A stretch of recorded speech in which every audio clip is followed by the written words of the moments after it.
Hello there, Grumpy Old Fart here. I enjoy doing unexplained phenomena, unexplained artifacts, things like that, because there's a lot that's going on in the world that we don't know, we don't understand. There's things that are going on that need to be explained.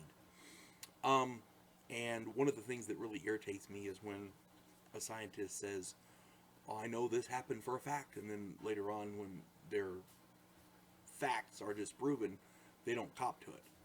You know, that irritates me. There's a man named Michael Cremo. This big example here is a man named Michael Cremo who wrote a book. I want to say it's called Forbidden Archaeology, and he's talking about reports of things found, artifacts, and things that are found in digs that shouldn't be.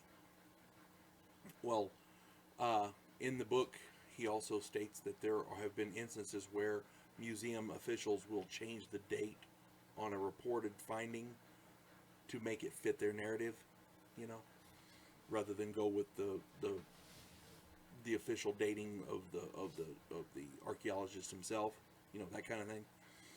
And that irritates me because you should the facts should lead to the truth. You should follow the facts. That's science.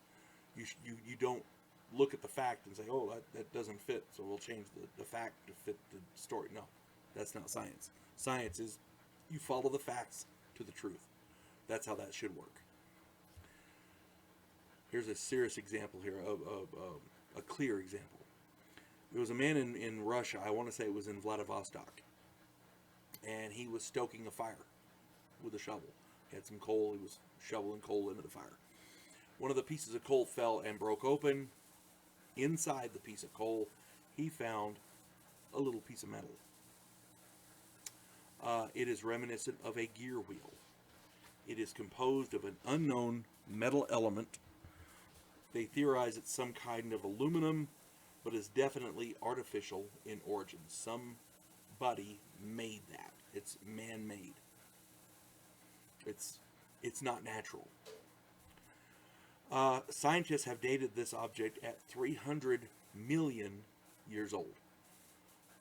It appears to be part of an automobile-like vehicle, maybe some sort of a ground vehicle, but 300 million years ago, wasn't nobody driving no Ford or a Dodge or an Isuzu or anything like that. So, it's unexplained. It can't exist according to the scientific theory, the scientific paradigm. It doesn't fit. I love stories like this. The theories that are abound so far are: one, a time traveler dropped it off. He accidentally dropped it and it fell off the vehicle or whatever, and it got became embedded in the coal over millions of years. The next theory that I liked was aliens dropped it off millions of years ago and it got embedded in the coal. The scientists are claiming that it's faulty dating of the object. Somehow or other they got the date wrong. Well, the problem with that is, how long does it take to make coal?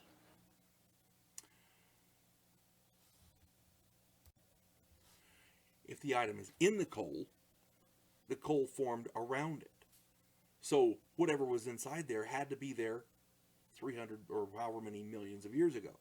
So that's a valid way of determining it, right? How long does it take for coal to form?